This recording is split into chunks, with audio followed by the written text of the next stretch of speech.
Hello, everyone. Welcome to Healing Conversations with Gloria and Ingrid. Today, we're going to be taking a little time to sit with the question, are you commodifying this time in life? And I'm wondering, Ingrid, if it might be supportive to even break down the word commodifying. Yeah, and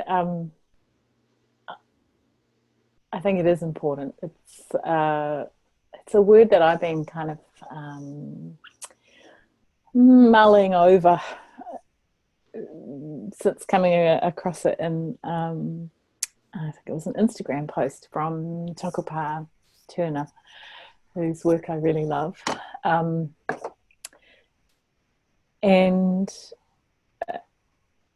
what I guess it means in this context is turning our own rich, complex, and still in process experience of this time into an opportunity for usefulness or profit. Not necessarily financial profit, but in some cases, but possibly. But I guess it's this idea that our experience needs to have always a purpose and or a goal or something that redeems it from being simply painful or uncertain or simply still in process, unresolved. It's that pushing forward to try to make good out of the situation that I think we're wanting to talk about. Yeah. And so then with that in mind, even acknowledging what would the opposite of that be? You know, if we're not commodifying, then what might we be? Yeah.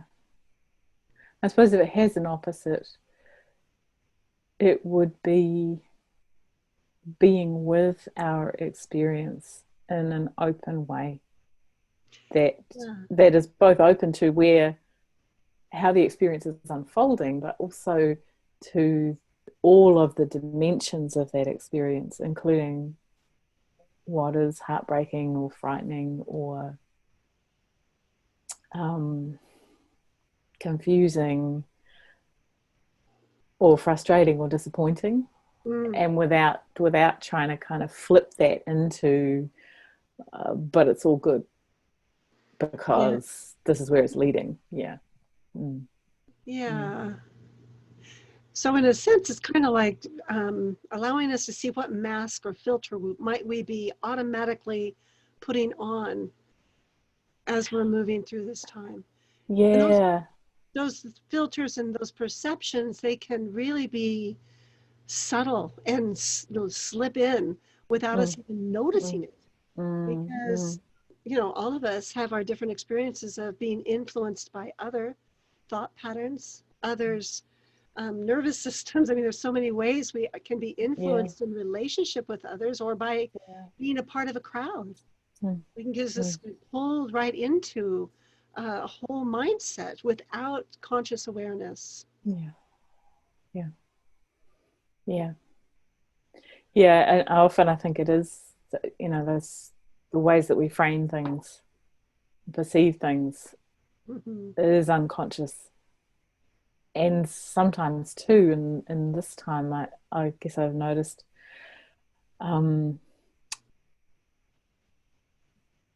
you know, they're really conscious efforts to frame things in certain ways as well, you know, and some of that is about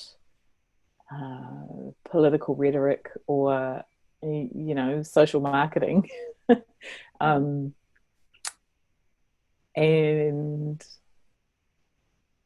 some of that is what we do kind of in our more private experiences to try to, I guess, often just to help us get through that if we reframe something, then it feels more tolerable. Mm. Yeah. Mm. Yeah.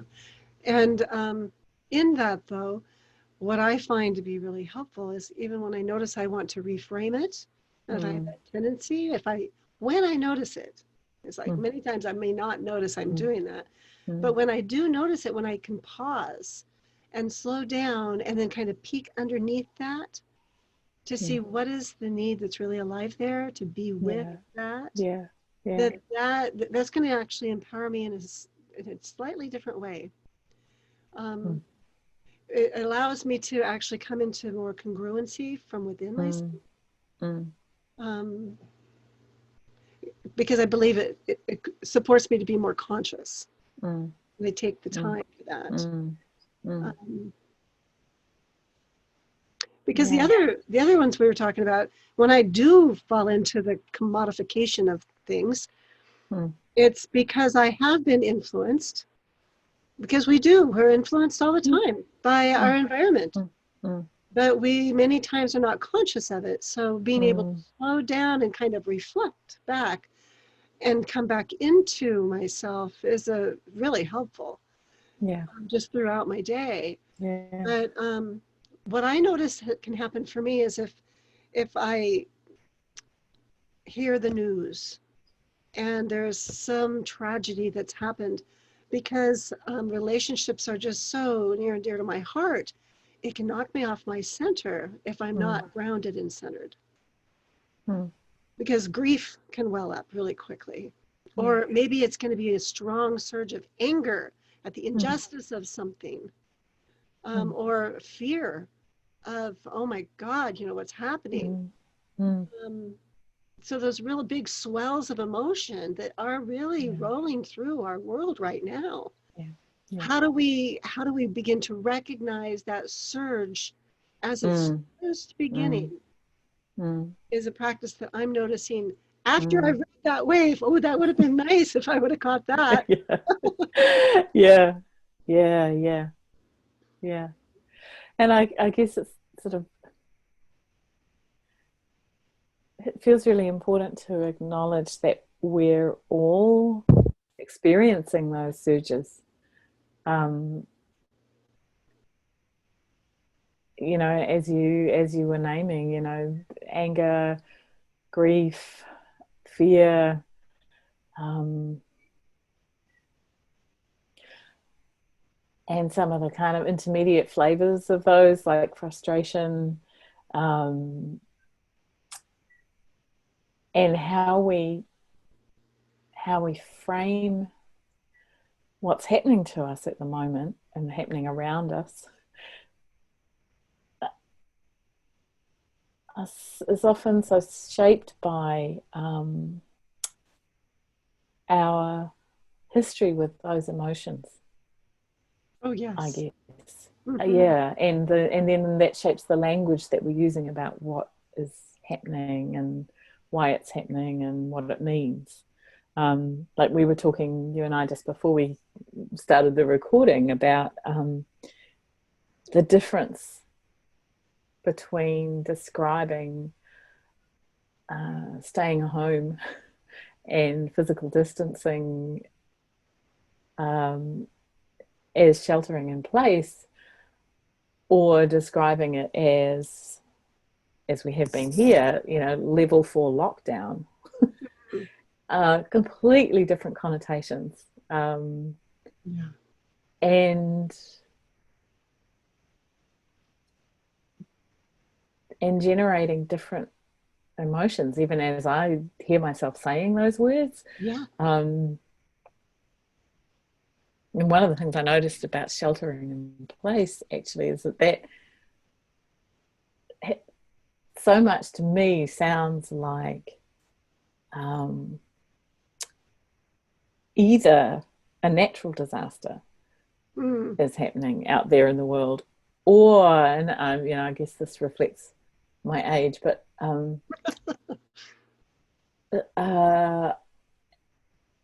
it has a little connotation for me of a nuclear disaster, Mm.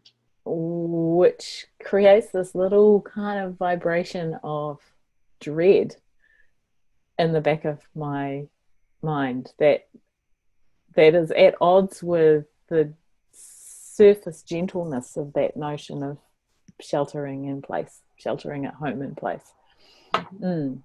So really listening to how the language that we're using to talk about this time, what is it connecting to in our own experience, can be really supportive for, like you say, I said just before, kind of peeking under the surface to see what the feelings and needs are that are sitting right there. Yeah. And in that, what I have discovered for myself, as well as holding that sacred space for my clients, is that when we can pause and slow down enough to be with that, that it's going to be a part that's never had that experience. And so it can be a little bit uncomfortable to even allow that experience to happen. And we really need to have that neuroception of safety in order to have the courage to allow ourselves to experience something new. Especially when we have maybe fear or any of the really strong emotions, moving through us. That's right. And of course, what most of us have learnt to do whenever we get those little flares of those emotions is to shift into our left hemisphere in some way, right? Yeah, I'm going to objectify you. That's right. Well, it could be commodify it. Yeah, absolutely. And to do that in a whole bunch of different ways, sort of remembering that the left hemisphere is the home of strategy, for sure. and so it's going to want to know what the plan is, both on a macro, national or global level, and also on an individual level. What is the plan to get out of here, right? Because it's uncomfortable to be here. And it's also big into blaming. And so if you're noticing wanting to blame or wanting to talk about them and they out there who are kind of doing this wrong or imposing this on me, then it's really likely that you've shifted left away from something that's hard to be with. But one of the other things that the left hemisphere dominant kind of responses to discomfort can do is to default to optimism. And when I was thinking about commodifying this time in our lives, one of the biggest ones that I think I've been noticing in myself, as well as in other people that I've been talking to or kind of observing online and social media and stuff, and it's trying to make this time into an opportunity for transformation, self-transformation or self-improvement even. Like we're supposed to be making the most of this time to kind of I don't know, connect with ourselves, or let alone the people who are all going to madly get fit and lose weight and do a whole lot of other kind of self-improvement stuff while we're all at home, not at work. And that to me has a kind of a flavor of, it doesn't matter how bad and difficult and hard and scary this time is, we can use it to our advantage. We can make something good out of it, and I don't at all want to deny that there are enormous possibilities for good in what's happening globally, but trying to leap over what is happening now individually and collectively to get to the good bit Yeah. is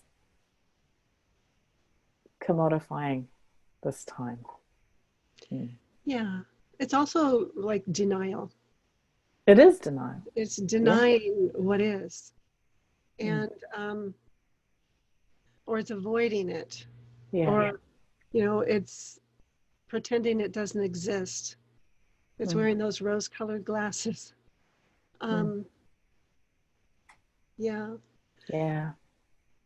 And so even And acknowledging, weirdly, and go ahead. I was just going to say, and weirdly enough, if what we really, really long for is that out of this does come some of the change that so many people have been longing for, Mm, then um, denial and defaulting to optimism and putting on the rose-colored glasses is actually the worst thing we can do. well, because we're not actually seeing clearly, are we? Yeah, We're looking, but exactly. we're not seeing. Yeah, We're yeah. only looking for what we want to see. Yes, that's right.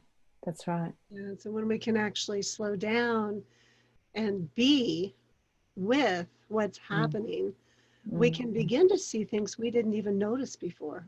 yeah, yeah, yeah. And I suppose we're tapping in at that point to a different source of awareness and knowing. Um, I think then we're starting to shift back right. yes, I think so. I think so. Yeah. Into that beautifully creative lateral leaping and connecting that our right hemisphere is really good at. Yes. That And brings in the new. Mm. acknowledging how the right hemisphere can move right into chaos and just go off Yes. without any kind of plan Mm, at all. mm, And so when the the mm. left is in service of the right, then we come Yeah. into a more of an equilibrium, a Yeah. balance where we're able to stay present and still have language available. Mm, mm.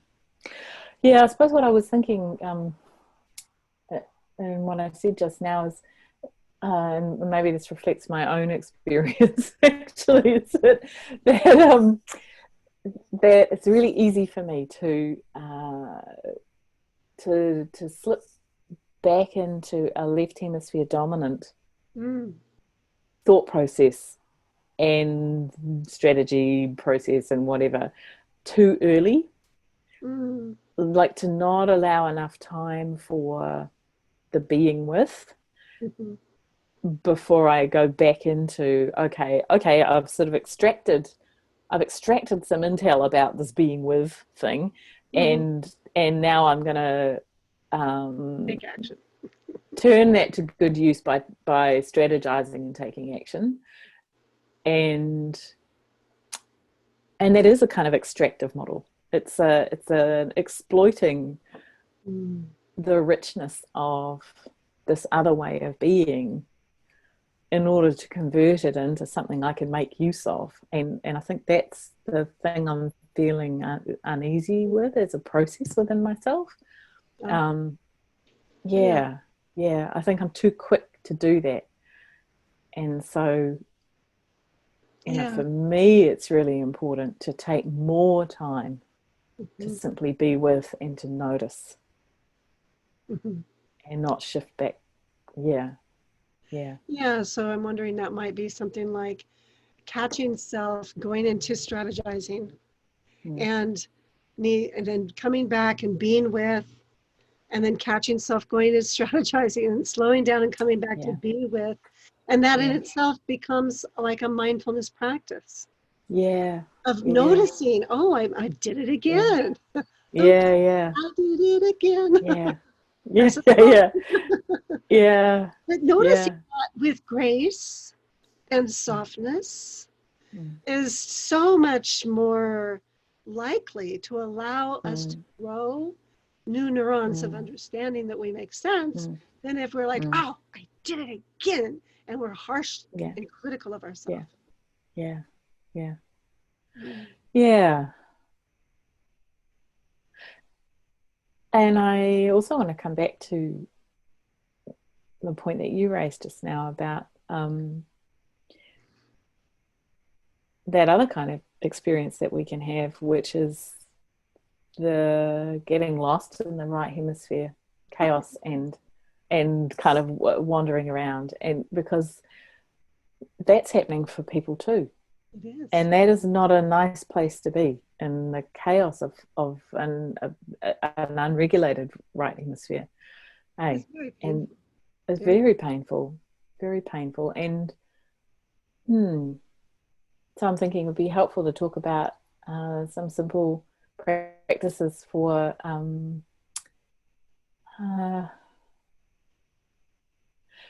for regulation and Yeah. to be able to bring the left hemisphere in service to a regulated right hemisphere. Yeah. And I guess just to acknowledge, in order to have regulation, we first need to have co-regulation. Yeah, that's And right. so there's Yeah. many ways that we can do that. And as we've talked before, um, well, my favorite and your favorite way is probably with our four-legged friends.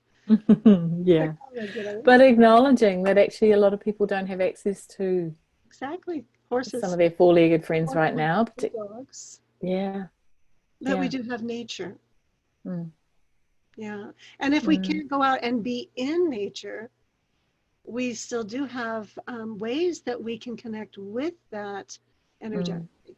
mm, Because some of mm. us, we cannot get outside to those places. Yeah, yeah, Yeah. yeah. I'm wondering if maybe you would want to share a practice that you have found to be supportive. Yeah, and I guess I'm thinking particularly in this time. Yeah. um, one of the things I'm noticing um, for myself and for others that I'm working with is that uh, it can be difficult, particularly if we are at home with a whole bunch of family members and there's not so much quiet time and space as there might normally be. Mm, And schedules are all over the shop, and it's difficult for people to establish or maintain a big chunk of protected time for meditation or reflection. Um, really knowing and trusting that simply taking time to pause with your cup of tea, kind of sitting even in a sunny window. You may not be outside. Outside is lovely, but if you can't get outside, then feeling the sun on your skin, if mm, that's possible, mm, um, mm, and allowing yourself just to notice what is, and if there's something beautiful in your room, mm. or that you can see out the window, um, allowing yourself to really notice and savor the beauty of that is Yeah. a really important and supportive practice. You don't need to be beating yourself up because you're not meditating for an hour a day. Mm, yeah. Um, really, really, that's important. That is Mm, true. That is yeah, very true. It's very yeah, important to know. yeah. Um, yeah, I like Mm, that.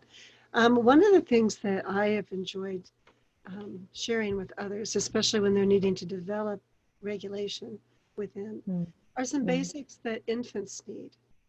Yes. So, the skin to skin contact, if we can do that. Mm, I know there's mm. times that I'll just do a certain hand position or Yeah, even touching my own hand to my yeah, chest or yeah, my neck, yeah. just be with So calm really, warmth. yeah, and really making clear that so people know that even if you're on your own at the moment, Mhm. you, your own skin to skin Yeah, contact can be very supportive. Yeah, don't. Yeah, it releases oxytocin, part of that bond.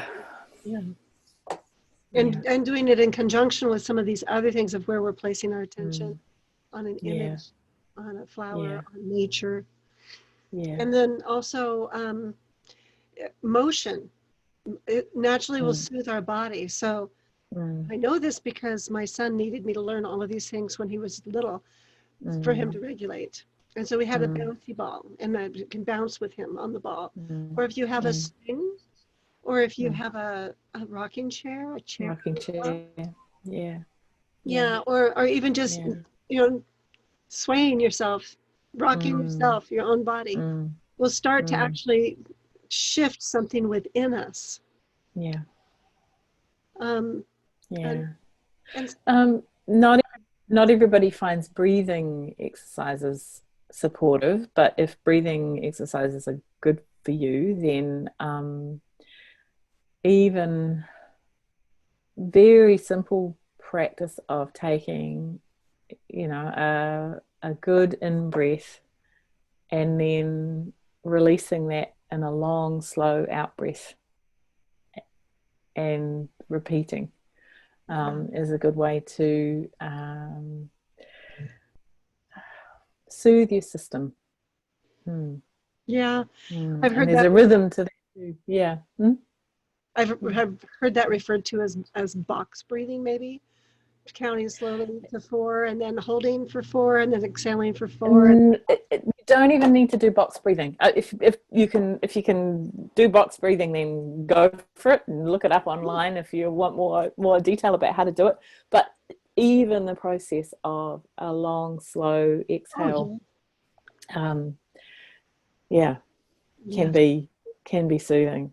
So I know some people uh, find breathing exercises hard, and the more complex the breathing pattern is, the harder they find it. So yeah, just kind of That would have been thinking me. about Yep. yeah, Like I get short of breath just thinking about it. yeah, that's right, that's right. Yeah. Oh, am I doing this right? Oh no, and yeah, so give it a try. Give Mhm. it a try. Mm. Another thing that's helpful too is sucking, actually. So you can either Mm. suck on something or you can drink your water with a straw, so you're sucking. Mm. But there's something Mm. because of the way we're created that when we're Yeah, sucking, it naturally begins to soothe our system. yeah. Mm.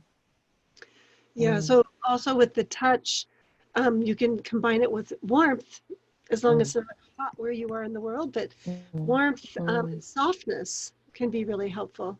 So Yeah, um, yeah, just the yeah, yeah, touching the textures can really be yeah, supportive. yeah, yeah. And I think particularly where it's rhythmic touching of Hmm. textures that feel enjoyable. Yeah, Yeah. yeah, yeah. Mm. And for those who do have access to the outdoors, Mm. doing some grounding practices, if you're able to, depending on your weather, be barefoot on the ground. Mm. If you're going to be getting to Mm. doing some gardening, get your hands in Mm. there, dirty. Mm.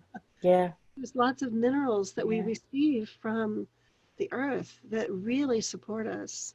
yeah, yeah. And having skin contact, obviously, being mindful of also needing to wash our hands and kind of Oh yeah. all the other things, the warnings about compost and potting mix and so on. But actually having physical bare skin contact with healthy soil is really good for us. Mm, It mm, is. mm, Yeah. And then the water is really, really healthy too. You don't necessarily, I don't know. I was looking at something the other day. I was talking about when things are pure, they've actually extracted everything else out. So it's not actually healthy. So mm, if you get into if you want to take a hot bath and just use common table salt, it actually would be really healthy for your body mm, because it really mm, supports the toxins to be released from your body mm, mm, and you'll feel mm, different afterward. mm. Yeah. Epsom salts too, the magnesium salts are wonderful Yes. for that. Mm, mm, Hmm. mm. Yeah. So lots of ways of, I guess what I'm hearing us talk about here is thinking about regulation and co-regulation. There's a there's a there's a co-regulation that can happen with nature that in these times of physical distancing is really helpful. Mm-hmm. Mm. Mm. And I guess a lot of people seem to be talking about experiencing that as an invitation to do more of it, do more of it from here on. Um, yeah, Yeah. yeah, Yeah. recognizing how important it is and um, wanting more of that. Mm, Yeah. For myself, I can say that taking the time to connect with nature in that way actually connects me more to my own spirit mm, and to my sense of that which holds us all.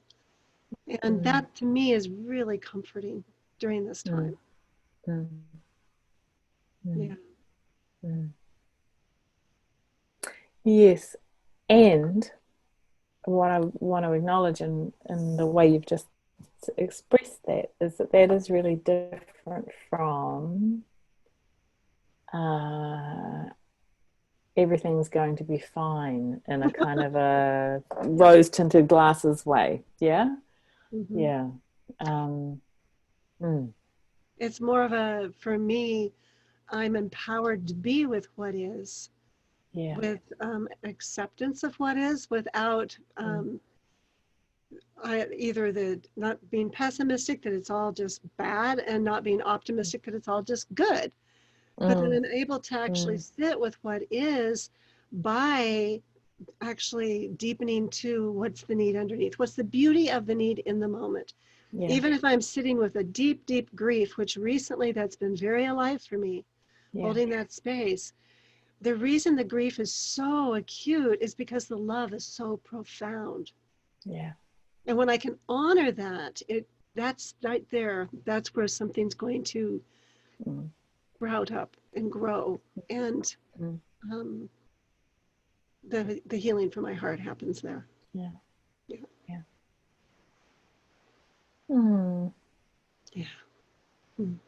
mm, And it's important to take that time. And even if we are alone in our dwelling, to reach out like you and I right now are. mm, We're clear across the world from one another.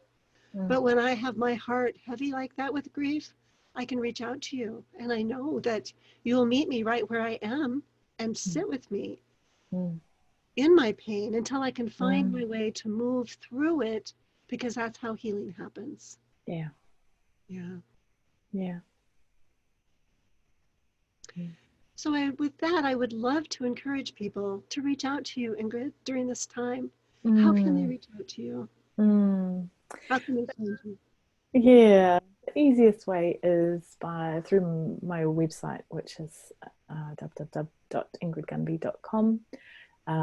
You'll see the details for that at the end of this video. And how about you, Gloria? Yeah, how can people get in touch with you? You can reach me on my website as well, Mm, healingyoursanctuary.com. And mm, there's lots of different possibilities, but yeah, just reaching out is the first one. yeah, beautiful. Oh, it's been lovely Oh, to have this conversation. I'm yeah. noticing that I feel more expansive in my chest and that my Mm, breathing is deepened. And for that, I'm mm, very grateful. mm, mm, yeah, yeah, beautiful to see you and mm, be aware of the power of staying connected. Mm-hmm. Mm, Yeah. mm, Well, I look forward to next month again when we'll see yeah, each other again. yeah, me too. Bye. Bye. Mm.